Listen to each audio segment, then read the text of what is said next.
The rain had stopped an hour ago, but the asphalt outside the Greyhound depot still held the wet shine of it, and that was where Tessa Holloway stood with 3 men closing in around her at 20:14 in the morning.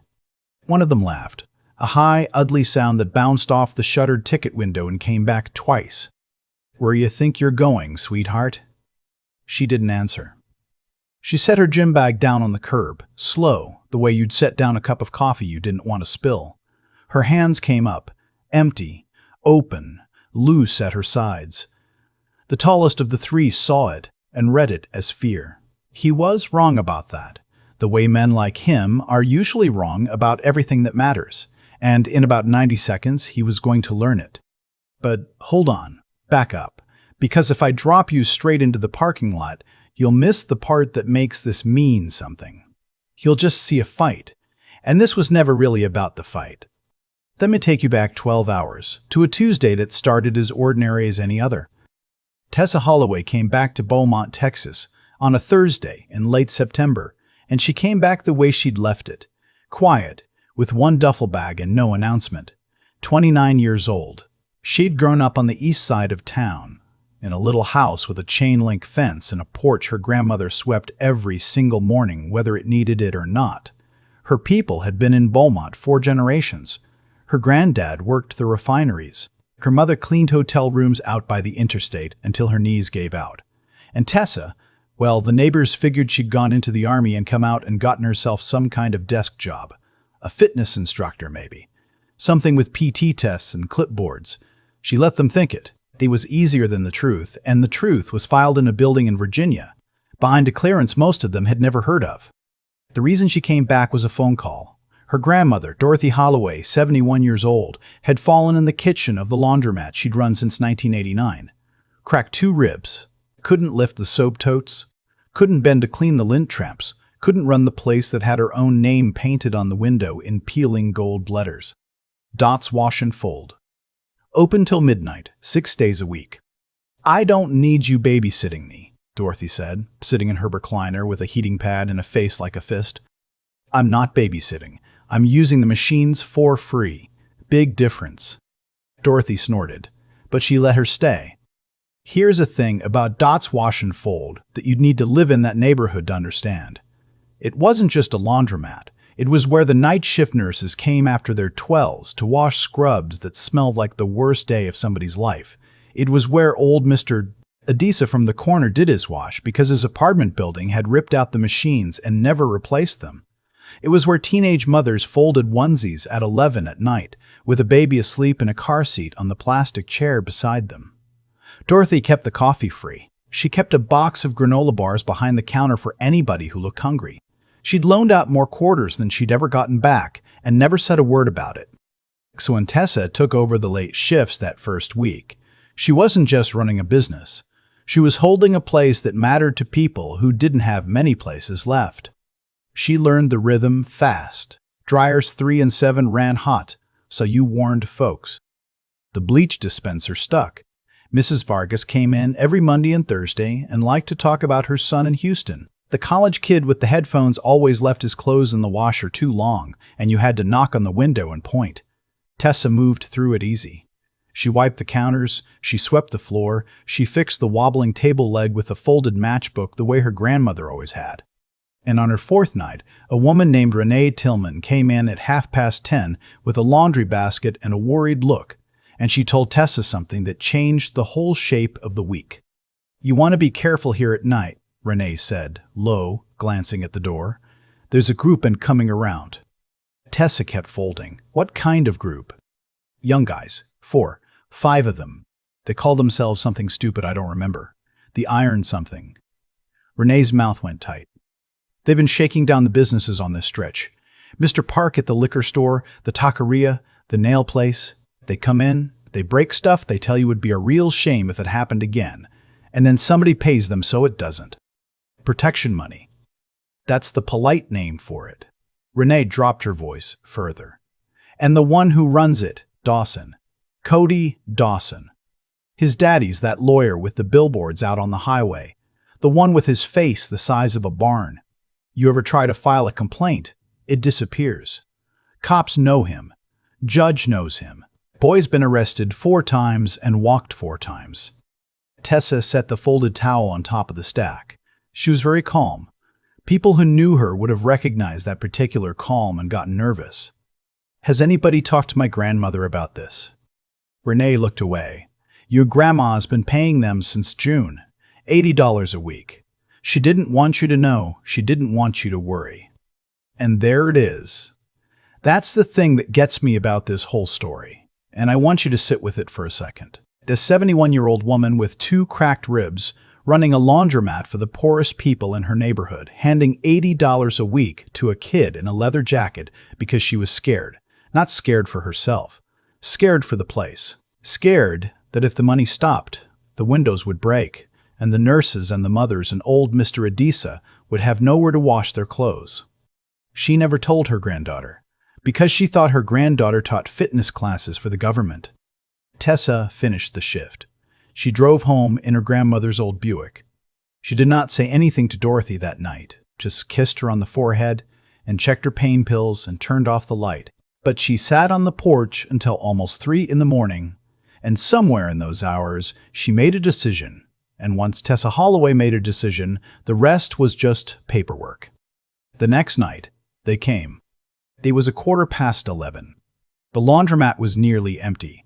Just Mrs. Vargas at the far end and a man sleeping upright in a chair near the window. The bell over the door jingled, and 5 young men came in like they owned the air. The one in front was good-looking in a way he clearly knew about. Cody Dawson, mid-20s, jaw like a magazine, a leather jacket that cost more than a week of his victim's wages. Behind him, 4 others. The big one had a shaved head and arms like cinder blocks and a flat, bored look that was somehow worse than a glare. He went by Tank, though that wasn't a name his mother gave him. Tessa didn't know any of their names yet. She filed their faces the way you'd file the exits in an unfamiliar room. "You're new," Cody said, leaning on the counter.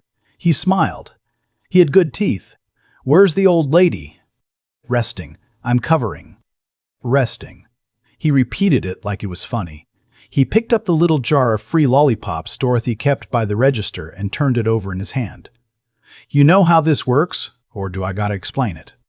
"Why don't you explain it?" One of the others snickered. Cody's smile didn't move, but something behind his eyes did.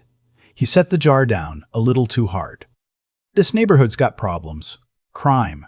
Vandalism. You'd be surprised. Lucky for you, me and my guys, we keep an eye on things. We make sure your grandma's little wash house stays nice and safe." He tilted his head.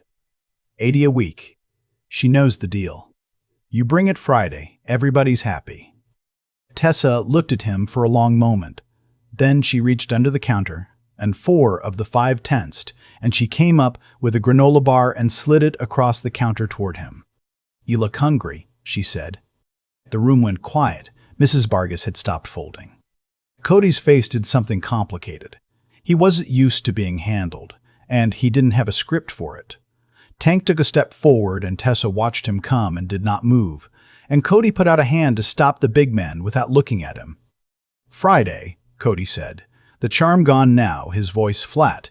"$80, or we start finding out how flammable a place full of lint really is." He flicked the granola bar off the counter onto the floor. "Pick that up." She didn't. He held her eyes a second longer, then laughed, short and mean, and turned for the door. As he passed the sleeping man by the window, Tank kicked the leg of his chair, hard, and the man jolted awake with a cry, and the 5 of them laughed all the way out into the parking lot, and the bell jingled, and they were gone. Mrs. Vargas's hands were shaking. "Mija, you should just pay them, please." They heard people. Tessa came around the counter and picked up the granola bar off the floor and set it back on the stack like nothing had happened. "Nobody's paying them anything else," she said. "Not $1 more. Now, I want to stop here because this is the moment most people get wrong, and the comments under this kind of story are always full of folks saying she should have just called the cops or paid or kept her head down. And I get it. I do. But understand who we're talking about. Understand what was in that sealed file in Virginia. Tessa Holloway enlisted at 18. She tested into a track most people don't know exists, and she was good. Not movie good, real good. The kind of good that comes from 10,000 hours on a mat with people trying to break you. She spent 11 years as a combatives instructor for naval special warfare. She taught hand-to-hand to the men who get sent to the worst rooms in the worst places on Earth. She'd certified hundreds of operators. She had thrown men twice her size across a gym so many times it had stopped being interesting. She knew the human body the way a surgeon knows it, except she knew where it breaks instead of where it heals. And she knew both, actually, because they'd taught her that too. But here's what mattered more than any of that. They'd taught her restraint. The thing about real training, the thing the movies never show you, is that the first lesson isn't how to hit somebody. The first lesson is how not to. When to talk. When to talk. When to swallow your pride and let it go. Because pride is the cheapest thing a person owns, and it's gotten more people hurt than any weapon ever made. She'd walked away from fights her whole adult life. She'd been trained to. A woman like her, in a bar, in a parking lot, somebody runs their mouth. She walks. Every time. Because she knows exactly what she's capable of, and that knowledge is a heavier thing to carry than you'd think. So when I tell you what happened in that parking lot at 2 in the morning, I need you to understand. She gave them every chance, more chances than they deserved. The law calls it a duty to retreat. She called it Tuesday. The week ground on. She didn't pay Friday. Saturday morning, somebody had spray painted a single word across the front window of Dot's Wash and Fold, and I won't repeat it. But it was the worst one, and it was aimed at her grandmother's skin. Tessa cleaned it off herself before Dorothy woke up, used a razor blade and a bottle of acetone, and got every speck of it gone before 7 a.m., so the old woman would never have to see it. Sunday, the lock on the back door was glued shut. Monday, a brick came through one of the front machines while Tessa was mopping, and she stood very still in the shower of glass and listened to a car peel away outside, and she swept it up, and she taped plastic over the broken pane, and she said nothing. Tuesday night, Cody Dawson called the Laundromat's landline at 11:40. "You're a slow learner," he said. "We're going to come talk to you tonight after you close. Real talk this time. You and me and the guys. Should be fun." "I close at midnight," Tessa said. There was a pause, like he hadn't expected her to answer at all, let alone tell him her schedule. "Yeah," he said finally. "I know." She hung up. She finished the shift. Mrs. Vargas had long gone home. The last customer, the college kid, left at 11:50 with a basket of warm clothes, and Tessa locked the front door behind him and flipped the sign and turned off the big overhead lights so only the back ones glowed. Then she called her grandmother, who was asleep, and got the machine and left a message that just said, "Love you, Gram. Sleep good." And she set her phone on the counter, face down, and she went into the little back office and she took off the necklace her mother had left her and laid it in the drawer, and she came back out and stood in the dark laundromat and waited. You want to know what training really looks like? It looks like a woman standing perfectly still in an empty room, breathing slow, running the math. 3 exits. The front door, the back door glued shut. The window behind the folding tables. The parking lot was lit by 1 sodium lamp, and a busted one. There was a mop, a wet floor sign, a rolling cart, a fire extinguisher mounted by the door. She knew where every one of them was without looking. She'd been counting them since her first shift the way she counted everything, because that's what 11 years does to you. It rewires the way you walk through the world. At 2009 a.m., a truck pulled into the lot. Then a second car, doors opened.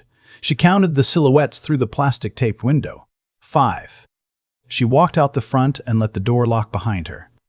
Cody was leaning against his truck with the same easy smile, like this was a party he was hosting. Tank stood to his right, cracking his knuckles.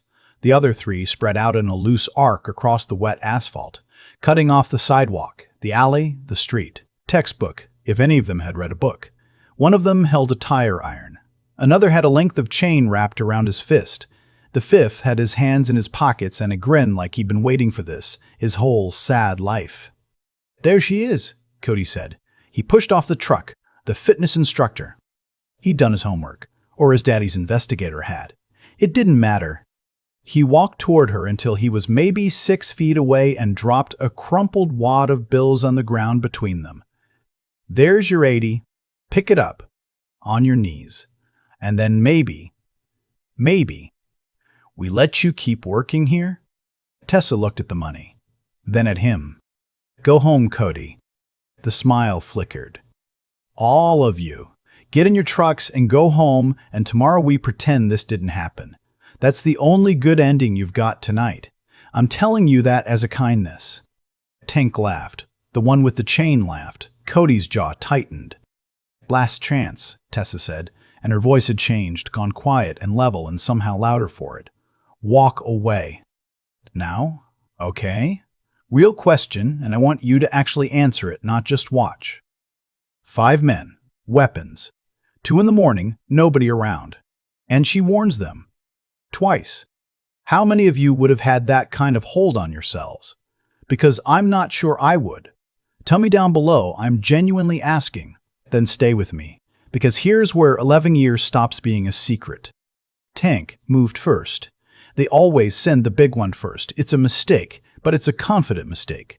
He came in fast for his size, both hands reaching to grab and crush, the way a man fights when he's never once in his life met someone who knew more than he did.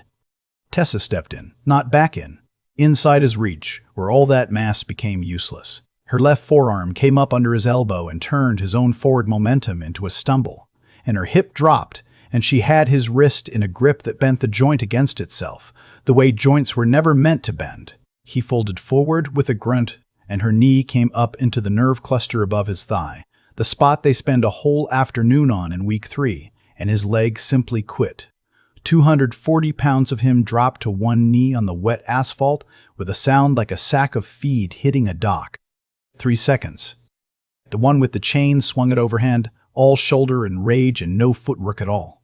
She read it before he committed, slid off the line, and the chain whistled past and wrapped around the side mirror of Cody's truck with a crack. Before he could pull it free, she stepped through, caught his collar and his elbow, turned her hips, and let his own weight throw him. His feet left the ground. His back hit the asphalt flat, and all the air in him left at once, in a sound you don't forget. 6 seconds. The tire iron came next from her right, a downward chop meant for her collarbone. She turned, parried it wide with her forearm against his wrist, felt the steel hum past, caught the arm, and used the elbow as a hinge. The tire iron clanged to the ground. She kicked it backward, hard, and it skittered under Cody's truck, gone, out of reach of every man in that lot. A weapon you keep is a weapon they can take back. She'd said that sentence 1,000 times to 1,000 young men in a gym 3 states away. She drove the heel of her palm into the hinge of his jaw, placed not powered, the smallest target for the biggest effect, and he sat down on the pavement and stayed there blinking at nothing. 10 seconds. The 4th one didn't even commit. He saw 3 of his friends on the ground in the time it takes to tie a shoe, and he turned and ran for the cars, and Tessa let him go, because the goal was never to hurt anyone.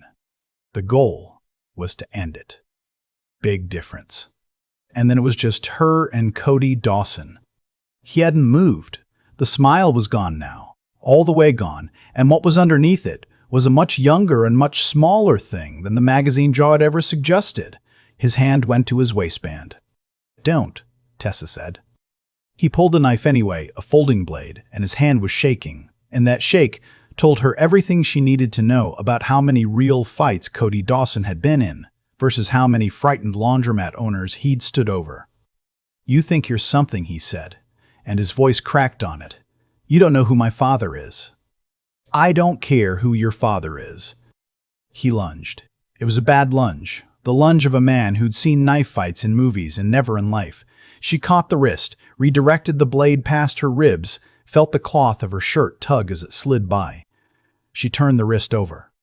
The knife dropped. She didn't break the arm, though she could have, easy, and a part of her wanted to, and a bigger part of her remembered the first lesson. She swept his legs instead, controlled, and laid him down on the wet asphalt, and put one knee on his shoulder blade and held him there. Not hard, just enough. The way you'd hold a door so it doesn't slam. Stay down, she said. Quiet, almost gentle. It's over. You hear me? It's over. He was crying.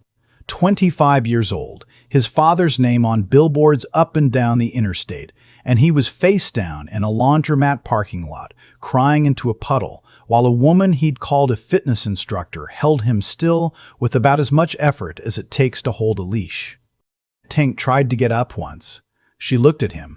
He stayed down. And that's where the police found them, at 2:31 a.m. 4 men on the ground, one long gone, and a woman in a gray t-shirt, standing calm in the middle of it with her grandmother's laundromat dark and quiet behind her. Here's the part I love, the part that makes this more of an parking lot story. The responding officer was a young guy named Officer Brandt, and he came in hot, hand on his holster, barking at her to get on the ground, because of course he did. 5 guys, 1 woman. He'd already decided who the problem was before he was out of the car. And Tessa got on the ground. Slow, hands visible, no argument. Because she knew exactly how this looked and exactly how it could go, and the smartest thing a person can do in that moment is be boring and cooperative and let the truth catch up. The truth caught up fast. Because Dots Wash and Fold had 4 security cameras. Dorothy Holloway had installed them in 2021 after a string of break-ins, paid for in installments she could barely afford, and they recorded everything, inside and out, audio and all. They caught Cody Dawson dropping the money and saying, "On your knees." They caught the tire iron and the chain and the knife. They caught Tessa warning them, twice, in a voice as calm as a church. They caught all 5 men advancing on her before she lifted a single hand. By morning, the footage was on a desk at the district attorney's office, and the DA was not Cody's father's friend, because the DA had just lost a niece to the kind of men who think a famous last name is a license. By noon, all 4 men in custody were charged, and when the elder Dawson's expensive lawyers came swinging, the cameras swung back harder, because there is no cross-examining a timestamp. The story got out the way these things do. A reporter pulled the incident report, somebody leaked the footage, and then somebody in Virginia, at a command most Americans couldn't find on a map, saw the name Tessa Holloway and made a phone call, and 3 days later, a woman in a dress uniform with a commander's insignia stood at a podium in Beaumont and said, "For the record," that Petty Officer Holloway was one of the most respected combatives instructors the Navy had ever produced, that she had reviewed the footage personally, and that Tessa had followed every principle of escalation, restraint, and lawful self-defense that the Navy teaches its own, to the letter. She gave them 3 chances to leave, the commander said. 3. We could not have asked for more from anyone we've ever trained. And, in the 3rd row, in a folding chair, with a heating pad still strapped to her cracked ribs, Dorothy Holloway sat with her mouth slightly open and turned to her granddaughter and whispered, "Fitness instructor." Tessa took her grandmother's hand. "I didn't want you to worry, Gram." The old woman laughed, and then she cried, and then she laughed again, and she held that hand like she'd never let it go. Stand with Tessa was the top trend in Texas by that evening. By the next day, it was national. Cody Dawson took a plea. 15 years, the hate crime enhancement stacked on top, because of one spray-painted word on a window he didn't know had a camera pointed at it. His 3 friends took deals to testify. The father held a press conference, apologized to no one in particular, and quietly took his billboards down within the month. But that's not the ending. The ending is better than that. Because the protection rackets on that stretch of road dried up overnight, turns out bullies are real brave, until exactly one person stops being afraid. The taqueria put a photo of Tessa up by the register.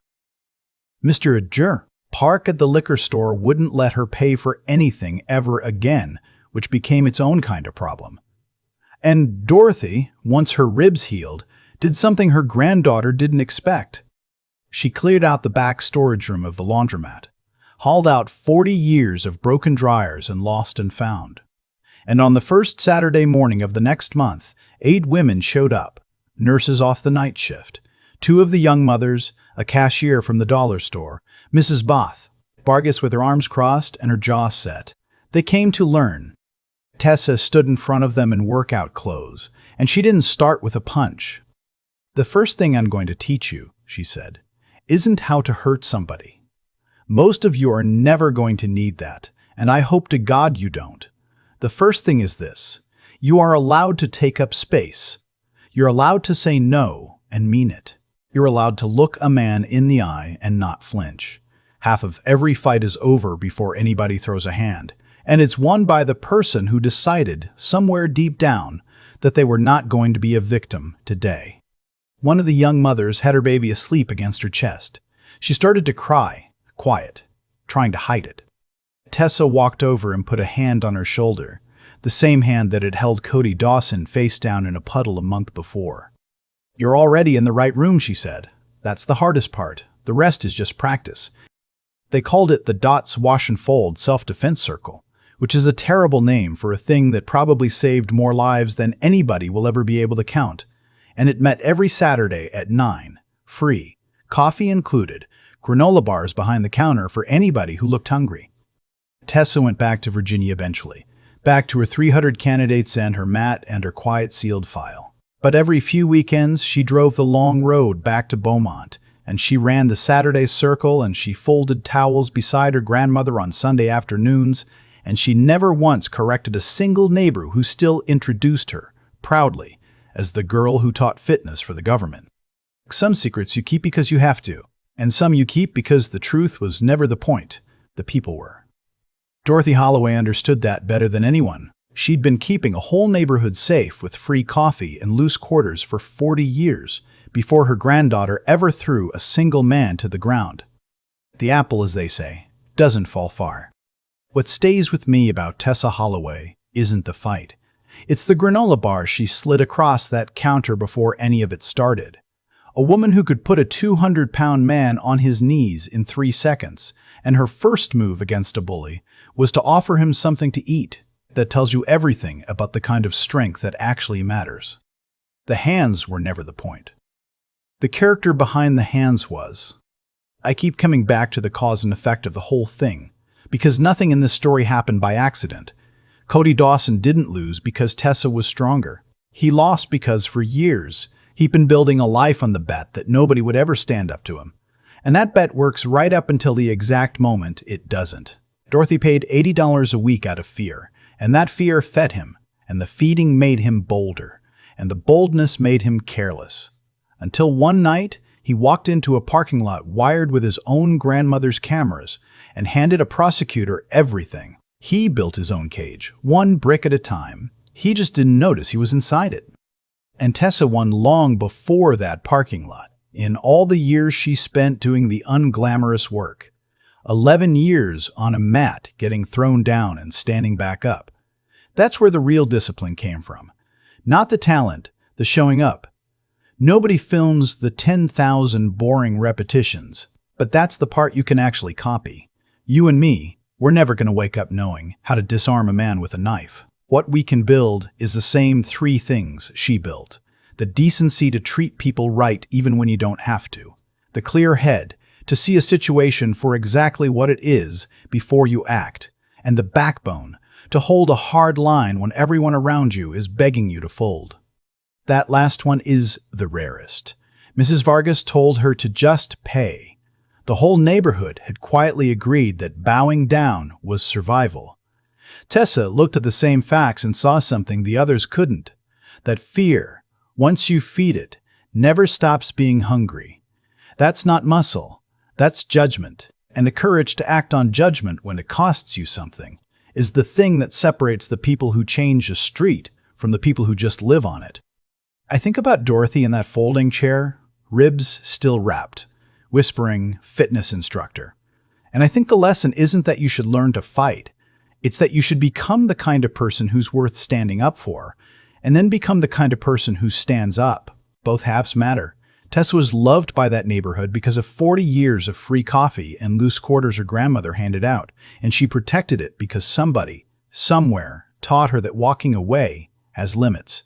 Be good, be sharp, be hard to break. The rest is just practice.